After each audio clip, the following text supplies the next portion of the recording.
El título del sermón de hoy es ¿Somos salvos por buenas obras o por fe? ¿Somos salvos por buenas obras o por fe? Y quiero que vaya buscando ahí Romanos capítulo 4, versículo del 1 al 5, donde vamos a estar meditando y contestando esa pregunta. ¿Somos salvos por buenas obras o por fe? Romanos capítulo 4, versículo del 1 al 5. Mientras usted busca el texto de Romanos, yo quiero leerle una noticia que leí hace tiempo. Voy a preguntarles aquí a quienes les gusta leer periódico o noticias en el internet. De pronto algunos dicen, no, yo no leo periódico pero impreso, pero sí leo Zona Cero o alguna cuestión así, o El Heraldo o algo. Y por ahí nos enteramos de lo que pasa. Bueno, voy a leerles una publicación de la revista Time de 1996, el día 22 de octubre publicaron esto. Y dice lo siguiente: perdido para siempre, el patrimonio de una nación fue saqueado por su propio pueblo. El Museo Nacional de Afganistán, en Kabul, es escombros, dijo el diario. Alguna vez tuvo una de las colecciones de antigüedades multiculturales más grandes del mundo: Persia, India, China, Asia Central y más. Pero los rebeldes mujahidín irrumpieron en las bóvedas y destrozaron las vitrinas, saquearon las reliquias y las vendieron en búsqueda de dinero rápido. Los cohetes se estrellaron contra los techos del museo, enterrando bronce antiguo bajo toneladas de concreto. La cerámica de la prehistoria fue echada en bolsas como porcelana barata. Las colecciones Bagram, uno de los hallazgos arqueológicos más importantes del siglo XX, desapareció. Casi 40.000 monedas, algunas de las más antiguas del mundo, desaparecieron. El museo, que alguna vez fue un depósito de la historia afgana, se convirtió en un puesto militar. Y el pasado lleno de historia ahora ha sido irrumpido por el presente desenfrenado. Una nación ha perdido su historia y no hay patrimonio. Y sin herencia del pasado no hay legado para el futuro. ¿Y sabes a quién le podría suceder esto que estamos viendo de pronto en esa noticia? Eso que estamos viendo nosotros en esa noticia le podría estar sucediendo a la iglesia contemporánea de hoy. ¿Por qué? El cristianismo contemporáneo está interesado en las tendencias recientes de la moda, los desafíos actuales y los métodos modernos. Ponamos un ejemplo. Usted no ha escuchado por ahí que algunos pastores no quieren que les digan pastores, sino que los llamen coach o entrenadores. También encuentras que utilizan técnicas de igle crecimiento, cuando el Señor dijo, id y haced discípulos a todas las naciones y bautizarlos en el nombre del Padre, del Hijo y del Espíritu Santo. No, hoy toman las técnicas psicológicas de los grandes centros comerciales, como la luz, el color, la música que colocan en esos lugares para poder vender. Lo hacen de igual manera en la iglesia, con las luces, con la música y con lo que se predica. Hoy no se predica el evangelio y dicen, no, ya la gente no quiere saber de eso. Hoy predican acerca de superación personal y que la gente pase un buen tiempo riéndose y disfrutando en un espacio cerrado. El sermón de hoy titula ¿Somos salvos por buenas obras o por fe? Y todo el capítulo 4 de Romanos está dedicado a un hombre. Nos habla de un hombre. ¿De quién? De Abraham, a quien Pablo usa como una ilustración de la verdad bíblica centrada de que llegamos a una relación correcta con Dios solo por la fe, solo a través de la gracia y solo en Cristo Jesús, y nunca por nuestras buenas obras. Ahora sí, hermano, con esa introducción, quiero invitarte a que leas conmigo Romanos capítulo 4, versículo del 1 al 5. Dice la palabra del Señor así, en el nombre del Padre, del Hijo y del Espíritu Santo. ¿Qué pues diremos que halló Abraham, nuestro padre, según la carne? Porque si Abraham fue justificado por las obras que tiene de qué gloriarse, pero no para con Dios. Porque, ¿qué dice la Escritura? Creyó Abraham a Dios y le fue contado por justicia. Pero el que obra no se le cuenta el salario como gracia, sino como deuda, como gracia, sino como deuda. Mas el que no obra, sino que cree en aquel que justifica al impío, su fe le es contada por justicia. Esto me llevó a meditar y a analizar algunos datos en una página de internet que se llama, la página se llama datosmacro.com. Y de ahí saqué de pronto algunas conclusiones. 2 testimonios. Un testimonio de una chica que se llama Carolina. Dice el testimonio así: se identifica como cristiana, tiene 35 años, ha ido a la iglesia prácticamente toda su vida, es activa en su iglesia en Bogotá. Ella fomenta su desarrollo espiritual mediante la lectura de la palabra y la oración. Escuchando y cantando también canciones de adoración interpretadas actualmente de cristianos, y cada cierto tiempo toma un espacio para un retiro espiritual. Y dice lo siguiente: hago todas estas cosas porque sé por experiencia pasada que necesito calibrar mi mente y mi corazón para estar en sintonía con Dios. Eso dice esta muchacha. Por otro lado, me encontré otro testimonio de un muchacho llamado Alex Pertus. También se identifica como cristiano. Él dice que asistió a la iglesia cuando era niño, pero su asistencia ahora es mínima o casi nula. Cuando tuvo la mayoría de edad ya no va tanto a la iglesia y dice que va de vez en cuando, que el trabajo que él tiene en Cali no lo deja, entonces va de vez en cuando. Y entonces dice que tiene una Biblia, pero rara vez la lee. El tiempo libre que tiene lo pasa con sus amigos, y la mayoría de los cuales son de diferentes religiones, y no cree que su Dios sea diferente del que adoran sus amigos. Tiene amigos musulmanes, hindúes, y no cree que el Dios de ellos sea diferente. Dice: no creo que Dios sea un Dios que excluya a otros del cielo porque no usan la palabra cristiana para describirse a sí mismos. Y esto dice este hombre.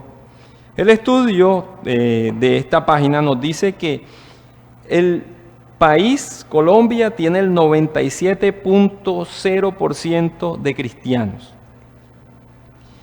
Y ellos meten ahí cristianos en el cúmulo de ese nombre de cristianos, a católicos, a testigos de Jehová, mormones y otros, los recoge todos y los mete en que son cristianos. Y por otro lado mete las otras religiones. Entonces nos sigue diciendo el estudio que hay varios tipos de cristianos. Hay cristianos activos, que son el 19%, hay cristianos profesantes, que son un 20%, hay cristianos litúrgicos, que son un 16%, y hay cristianos culturales, que son un 21%. De estos, solo los cristianos activos y profesantes dijeron aceptar a Cristo como Salvador y Señor. Y esa es la clave para ser cristiano. Es decir, más del 60% no creen que la fe en Cristo sea esencial para la salvación. Según un estudio, más de la mitad de todos los adultos creen que si una persona es buena en general o hace suficientes cosas buenas para los demás en esta vida, se ganará el cielo. Y esto ha creado una enorme confusión en la gente, pero lo más preocupante es que hay una gran confusión en el pueblo que se hace llamar cristiano. Sin embargo, esta confusión que nosotros estamos notando aquí es la confusión que Pablo abordó con los cristianos en Roma.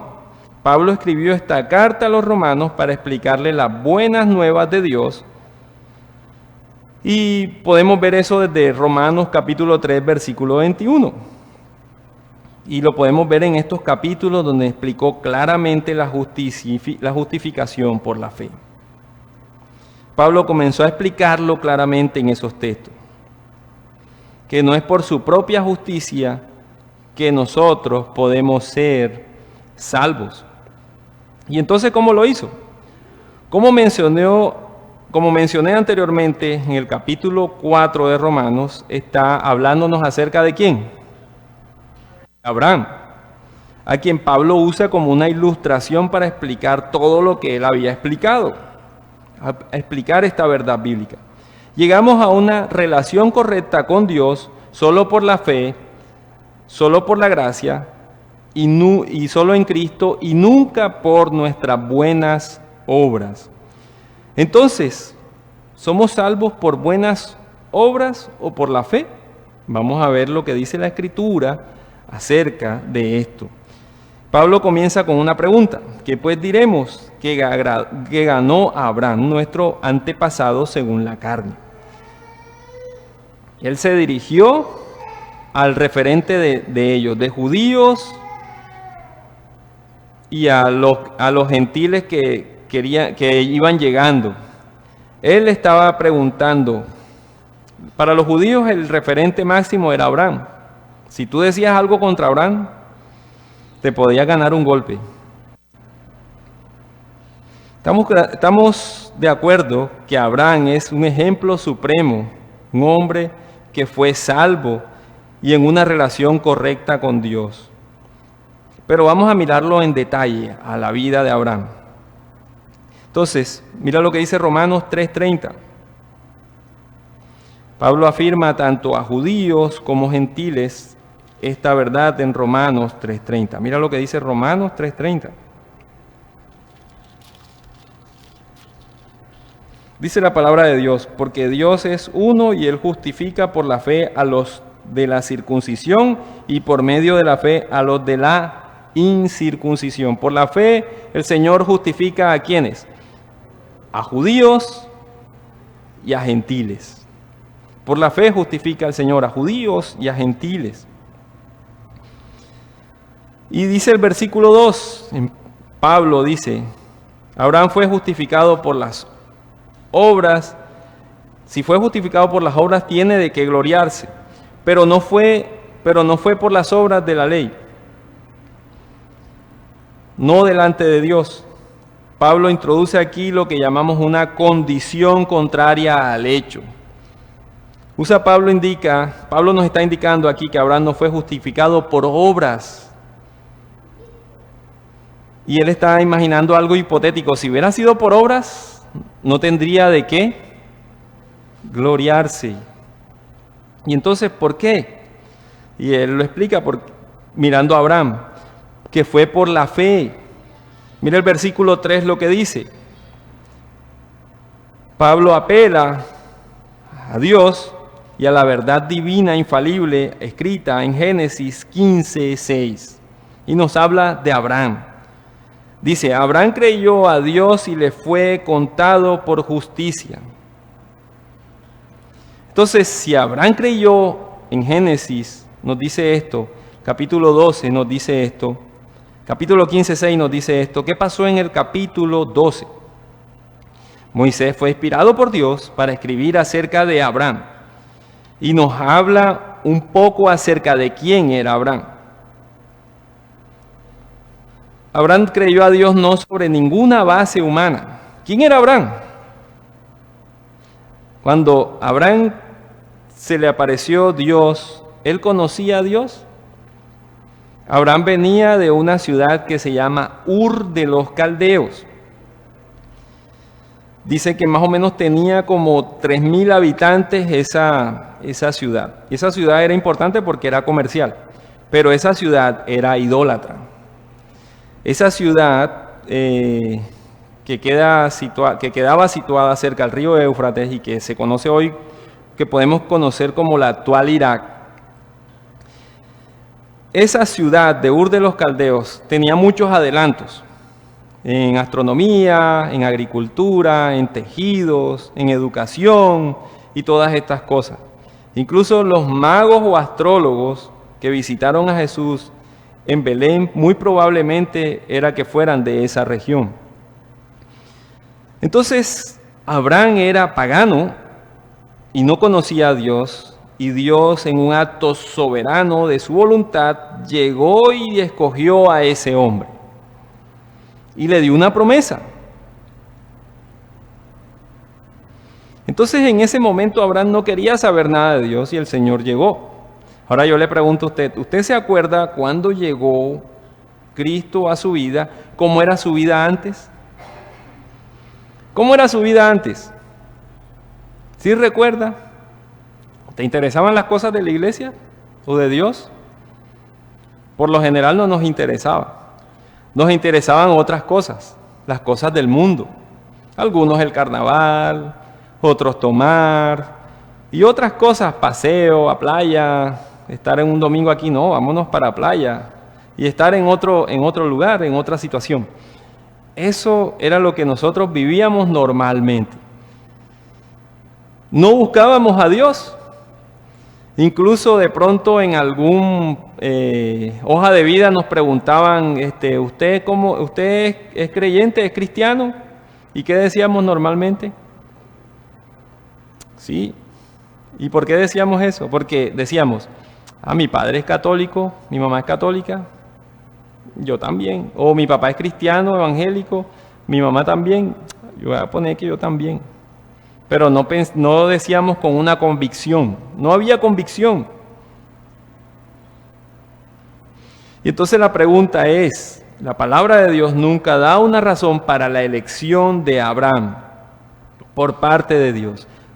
Dios escogió a Abraham simplemente por su propia voluntad divina, que no necesita mayores explicaciones o justificaciones. Por soberanía de Dios, Dios escogió a ese hombre que era pagano.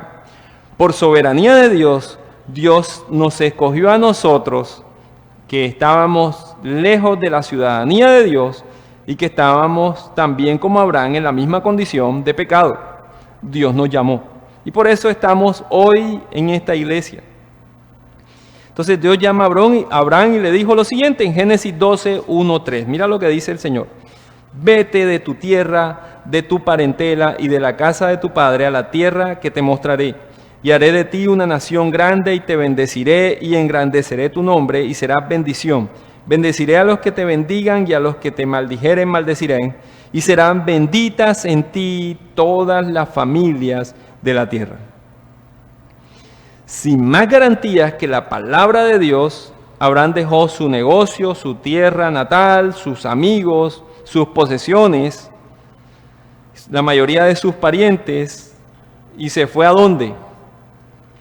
A un lugar que él no conocía, que de pronto ni había escuchado de él, solamente en ese momento cuando el Señor se lo dijo, que sus ojos humanos no podían ver. Su mente humana no podía entender, pero él simplemente, ¿qué hizo? Obedeció y fue. Ahora yo le hago la pregunta a usted, mi querido hermano que se encuentra aquí. ¿Se acuerda usted cuando llegó al Evangelio? De pronto dice, sí, yo me acuerdo. En ese momento que usted se le abrió el entendimiento y la mente por la gracia y soberanía de Dios, ¿usted qué hizo? ¿Siguió viviendo como hoy en día estás viviendo como vivías antes? ¿O pasó algo ahí? ¿Cierto que pasó algo diferente? ¿Cierto que nuestra vida es diferente? Cambió. ¿Y quién hizo ese cambio? ¿Fue una obra tuya, humana? Tú le metiste mente y dijiste, entendí el Evangelio. Por tu condición humana, ¿entendiste el Evangelio? Claro que no, ¿verdad? Y podemos apelar a textos bíblicos que dicen que por fe, nos estamos viendo aquí que por fe. Por gracia sois salvos por medio de la fe, y esto no es de ustedes, sino es un regalo de Dios. Es un regalo de Dios. Por ese regalo Abraham entendió y obedeció. Por ese regalo nosotros comprendimos el Evangelio y caminamos hacia el Evangelio, hacia Cristo. Entonces Abraham confió en Dios, que Dios le daría una tierra que nunca había visto y una posesión que no tenía, y él respondió en obediencia a Dios, y eso le fue contado por justicia. ¿Eso fue una obra de Abraham? No fue una obra de Abraham, porque el creer y la fe se la dio ¿quién? Dios. Porque Abraham estaba igual que nosotros antes, muerto en delitos y pecados. Y fue por gracia y misericordia de Dios que llegó a él y le dio el entendimiento y la fe para que él fuera llevado ¿a quién? A Cristo, Jesús. Abraham obedeció y eso le fue contado por justicia. Abraham simplemente no fue salvo por una obra humana, fue salvo por la fe. Y eso es lo que dice el apóstol Pablo en el versículo 4 y 5. Dice, al que trabaja su salario no se le cuenta como un regalo, sino como una deuda.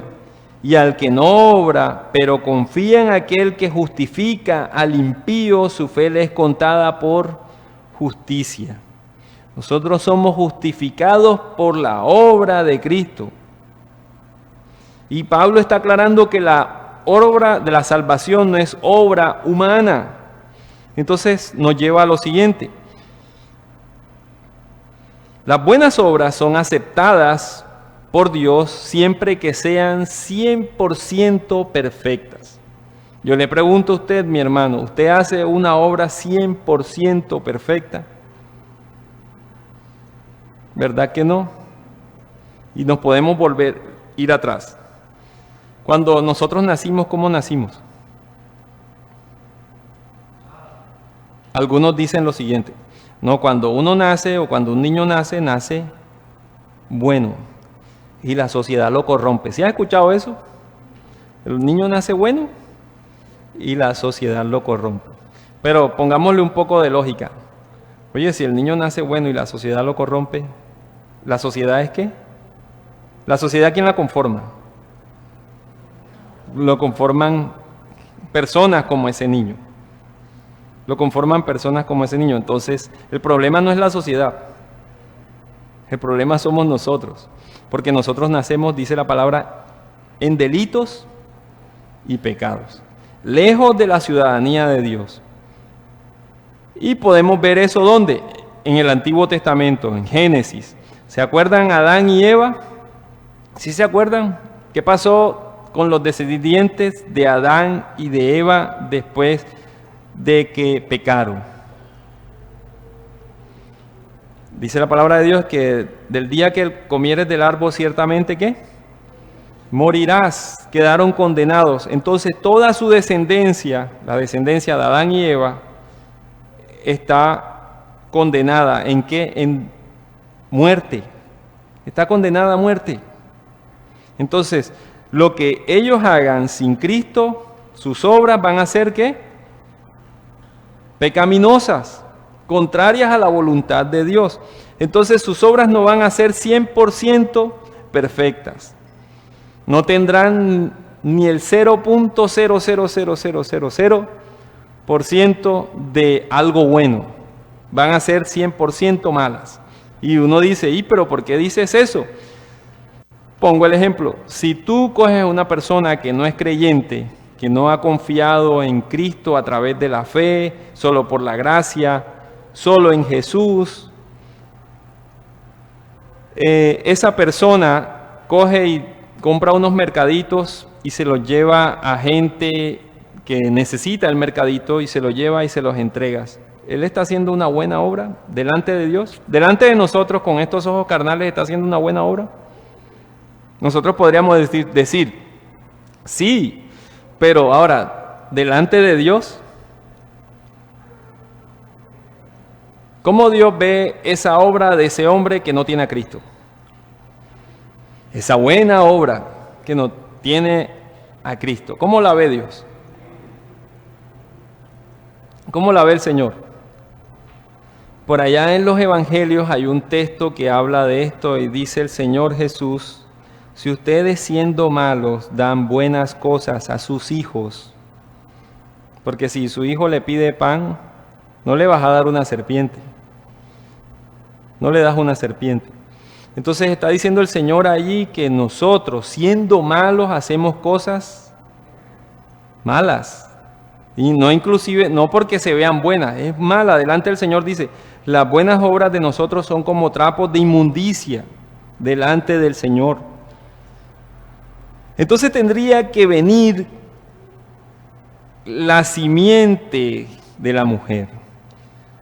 Tendría que venir ese que se le anunció a Abraham, que de su descendencia serían benditas todas las naciones de la tierra. ¿Quién es ese? Que vino hace más de 2000 años. Cristo Jesús, así como dijo Juan cuando fue bautizado, he aquí el Cordero de Dios que quita el pecado del mundo.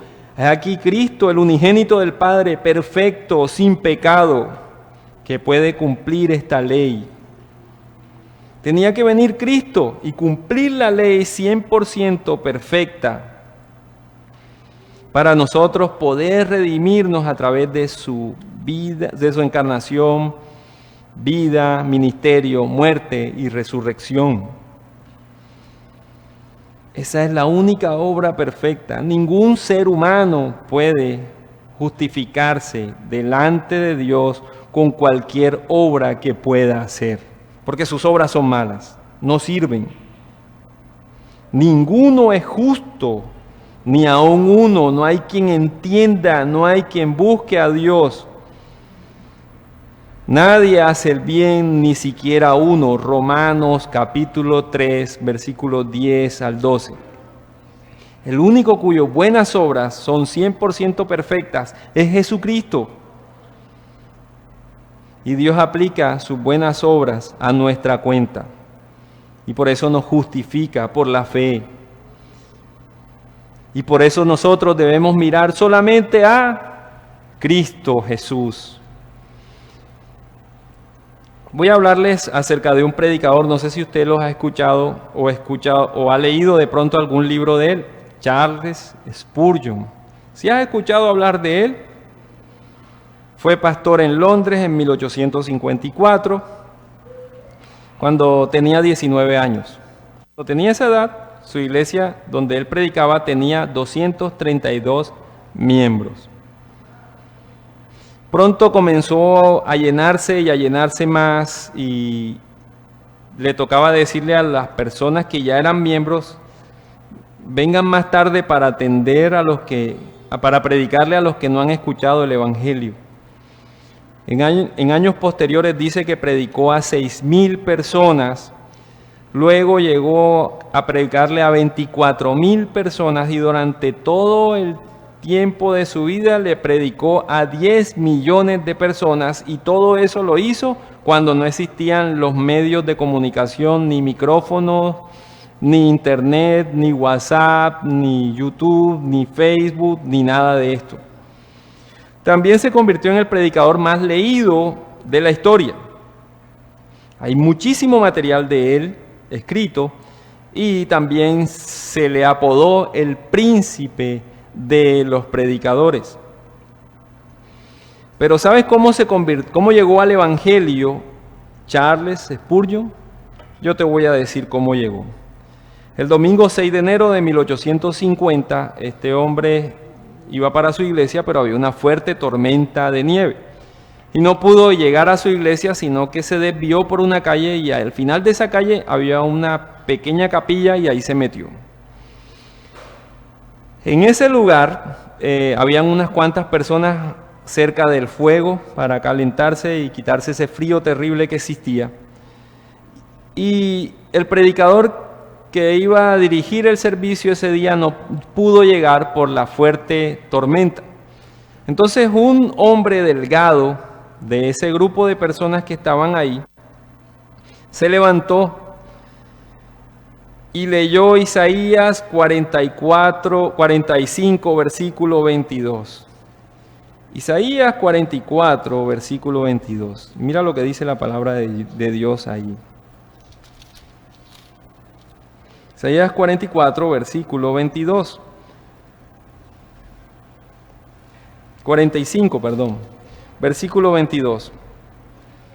Dice: mirad a mí y sed salvos todos los términos de la tierra, porque yo soy Dios y no hay más.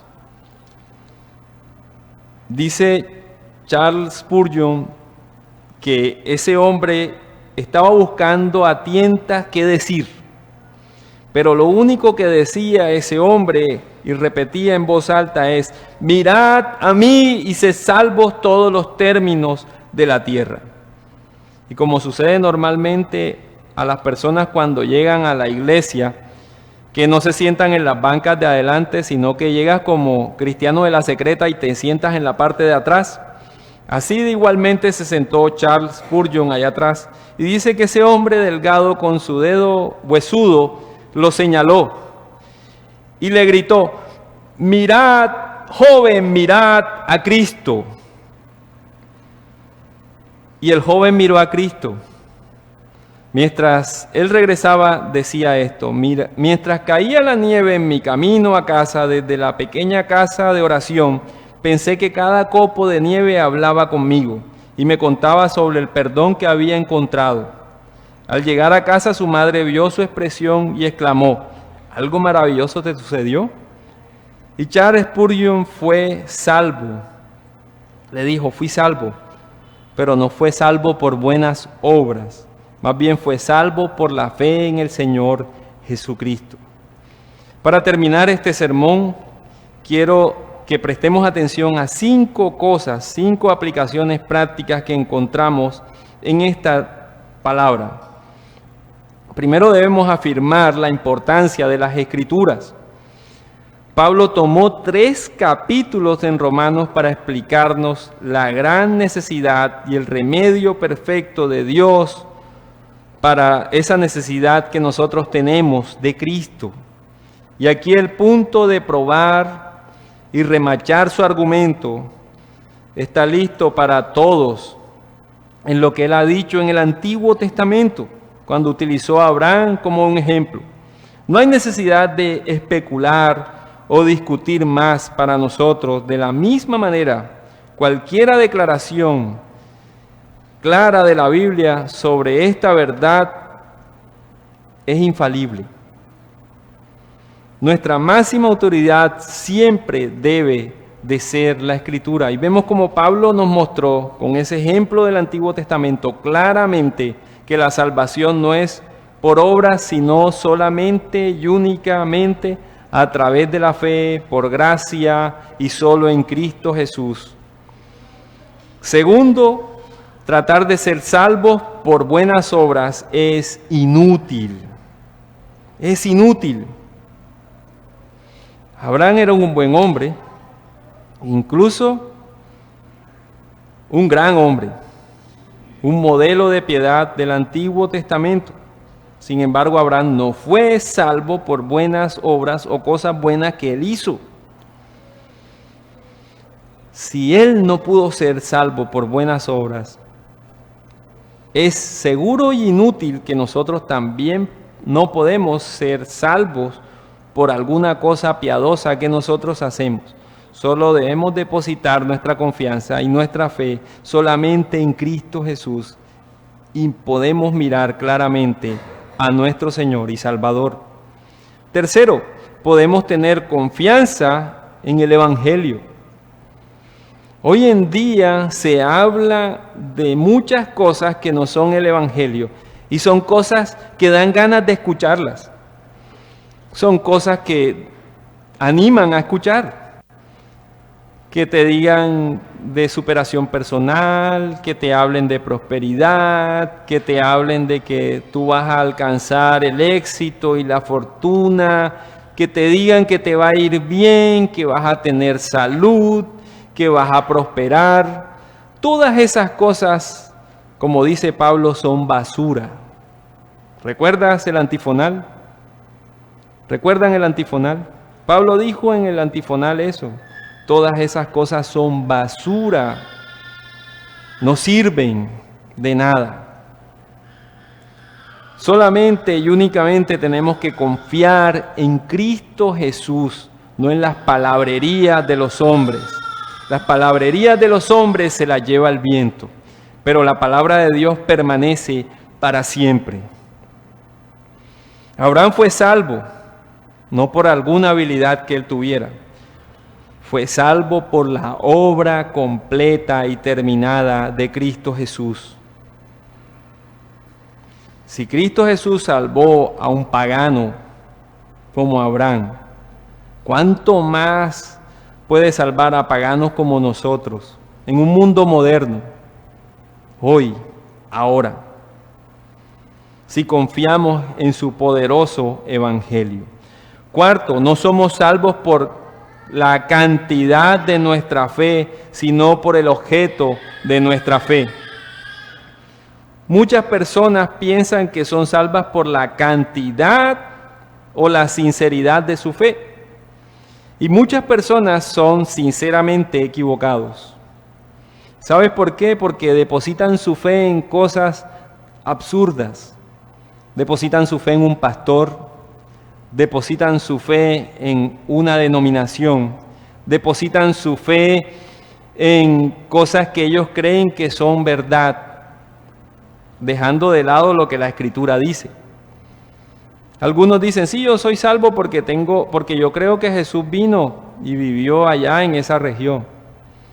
Pueden tener una fe histórica, pero esa fe no te va a salvar. Pueden tener fe en la ciencia, pueden tener fe en un libro, en un predicador, incluso en buenos predicadores presbiterianos reformados, pero eso no te va a salvar.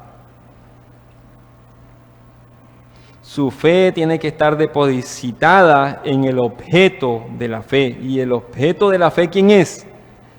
Cristo Jesús. Él es el camino, la verdad y la vida, y no hay otro camino para llegar al Padre sino solamente a través de Él.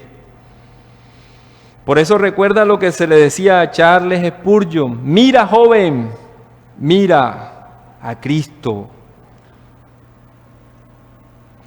Nuestras buenas obras no sirven de nada. Debemos depositar nuestra confianza en el poderoso Evangelio y en Cristo Jesús. La única manera de ser salvo es solo por la fe en Cristo. Cuando nosotros hablamos con personas en la calle, o cuando yo hablo con algunas personas, por lo general me gusta hacerle la pregunta: si te mueres ahora, ¿dónde crees que tú irías? Y uno encuentra dos respuestas. Una, si me muero ahora porque yo hice buenas obras, soy una buena persona, me voy al cielo. O la otra, de personas que ven con claridad esto y te dicen, la verdad, yo creo que voy al infierno. Y da la oportunidad para compartirles el Evangelio a esas personas. ¿Usted se acuerda de un boxeador que se llama Mohamed Ali? En 2001 le hicieron una entrevista a ese hombre y él dijo lo siguiente: un día todos vamos a morir y Dios nos juzgará. Nuestras buenas obras o malas obras nos dirán para dónde vamos. Si lo malo pesa más que lo bueno, voy al infierno, y si lo bueno supera lo malo, voy al cielo.